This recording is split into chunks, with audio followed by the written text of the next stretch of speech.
Bonjour mes amis, hi guys. First hands-on, first impression of the new Seiko 5KX with the GMT function, and they do not disappoint in person. Very hard to choose between the three. I think the most elegant is the black. The blue is the most GMT, the most homage to the Rolex, who really started the whole GMT affair. And the orange is the most Seiko of the bunch. They come in a very small box here if you want to know everything about the watch. Tiny box, really not much to write about, but it doesn't take too much space, and I kind of like that these days. But you didn't come here for the box. First, let's talk about the specs. Caliber 4R34, so it's in-house with the GMT, 3 hertz, 41 hours of power reserve, but you're going to wear it every day, so it doesn't matter if it only has 1 or 2 hours of power reserve. It doesn't need 70. And 24 joules stainless steel. It's a push button. I wish it was a screw down. We'll talk about that in a minute. Hardlex crystal, 42.5 millimeter by 13.6. But you know that the Seiko cases, the SKX case, wears much smaller than the 42 millimeter nominal size that they announce. And the retail is around 475 US dollar. That's pretty much what I paid in euros. And in the end, I went for the orange one. As I said, it is a very Seiko color. So why not celebrate this very cool release by getting the most recognizable watch as a Seiko rather than going for the blue. The black one, surprisingly, I thought it had a great pop, very, very elegant. The surprise on all of these is that the bezel always looks black until you turn the watch in the light, and then you see the bicolor bezel. The black and the orange have a similar gray color at the bottom, while the blue, of course, the blue dial has a bit of a Batman as we know it from the Rolex world. Bicolor bezel, black and blue. So I've decided to go for the orange one. Is the first one that caught my eye. But as I said, the black one has a great shine to it. It's very elegant. The blue one, I think if you don't have many watches, if you don't have any watch, that's a great one because you get a bit of that Rolex GMT look a bit more, especially since the watches come on a very good bracelet actually, Jubilee style, on a much nicer class than before. This time you have the folding top there and a dual trigger, which you didn't have on the old bracelets. And overall, this clasp I think looks quite good. And here it is sized to my wrist. As you know, this case just wears great. 42.5 has never been a problem for me with the SKX. And yeah, if we compare this to the other watch of the moment, the other GMT of the moment, the Tudor Black Bay Pro, it's fairly similar in the basic dimensions. But as I said, brands like Omega and Seiko really hide the thickness, the size through work on the lugs, on the case. As you can see, there's different bevels, while Tudor opts for a different look, the sheer flanks, and that's why I'm telling you, don't be fooled by that. The Tudor Black Bay Pro is not thick, but we're not here to talk about that one. We're here to talk about the Seiko, and yeah, the orange color just has a great pop. Let's look at the bezel. I really like the color of the bezel. It is not loomed, but there's sort of a yellowish color suits the watch so well. And the rehaut has a bit of a glossy look in itself as well.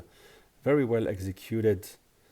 And so you have two 24-hour scales. So when you turn the bezel, you have another possibility of a reference. You can have a, yeah, if I'm not mistaken, you can follow 3 time zones. The bezel doesn't have any click, so it just turns smoothly. You can put it everywhere you want, but at least it won't be misaligned. Speaking of which, let's look at the indices. I like they have a bit of a 3D shape on those plots. Looks really good. The loom, as usual with Seiko, is gonna be pretty excellent, as you can see here already. So it's a Seiko 5, Seiko Sports, automatic of course, and it just says GMT. I think it's a nice touch. Automatic GMT, nice and clean.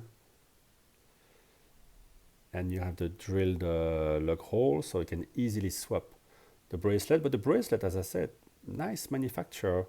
Sorry for the close-up on my wrist here, but at least you get to see how the watch wears. Wears great on the wrist. Nobody's going to complain about the way it wears. That's the magic of the Seiko diver designs, although this is not a diver. So the crown unsigned is only a push crown, which will still be okay for swimming, but I never feel comfortable when you don't need to unscrew the crown. The advantage is that you can, this caliber can be wound manually, so if the watch stops or if you want to top it up a little bit, you can directly wind it without unscrewing the watch. But yes, you can't screw it.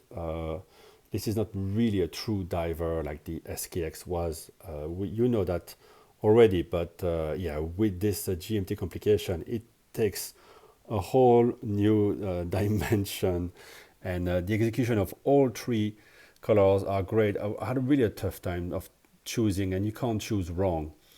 Here, great Seiko classic orange color, which we've seen on, well, the SKX 013, if I'm not mistaken, before, and other divers from Seiko.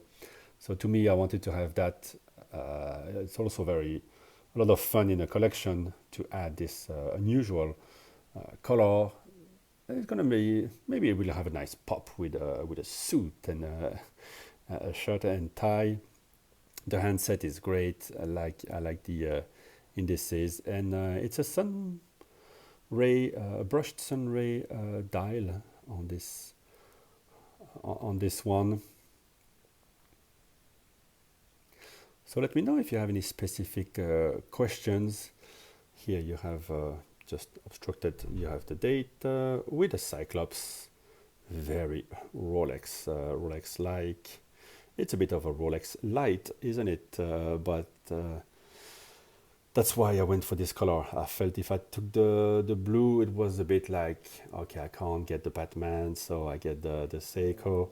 But I would forgive you if you were to get the blue one. It's a very cool blue dial.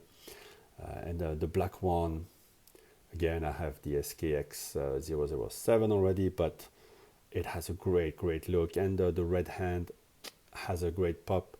Here the hand is actually very sober, black here. And we have display case back. There you go.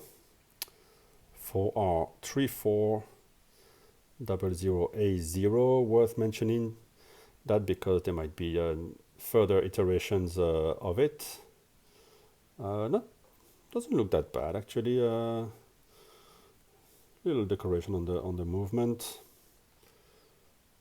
I don't know if you need to show it, but yeah, I think the price point's fairly entry level. Might as well show it if you don't need to obstruct it. They could have shaved off maybe 0.5 millimeter or a millimeter if it was not an open case back, but the watch wears great, just wears very flat, and yeah, it's not an interesting movement to look at. And the clasp is pressed metal, but fine, you know. 4 points of anchoring there. No issue to size this bracelet. Well, it was done for me at the shop. You can see the underside there of the bracelet. Nicely brushed. And the 111 endings to be very, very precise. So there you go. First minutes really on the wrist. Really a very cool, surprisingly satisfying release. I would say in person, the magic is there. You cannot say no if you're a Seiko path, like me, like many others. I know that Bruce Williams also bought this colorway. This is a great addition to the collection. And any question, let me know. We'll have another look at this watch once I've digested a bit and used it. As you know, here it's not a true GMT as it's became known. So you set it like a normal watch, but in the first position, one side you will change the date, and the other side will just change the 24-hour hand, which really is no problem. It's not like we're gonna travel all that much, especially now with COVID from Hong Kong. I don't really change time zones so often, so it's actually easier for me to have a GMT like this in the collection as well. I would still travel with it. It's a super cool watch to travel. Interesting, yet not too crazy expensive, and very cool functions. Thank you for watching, guys. Bye bye.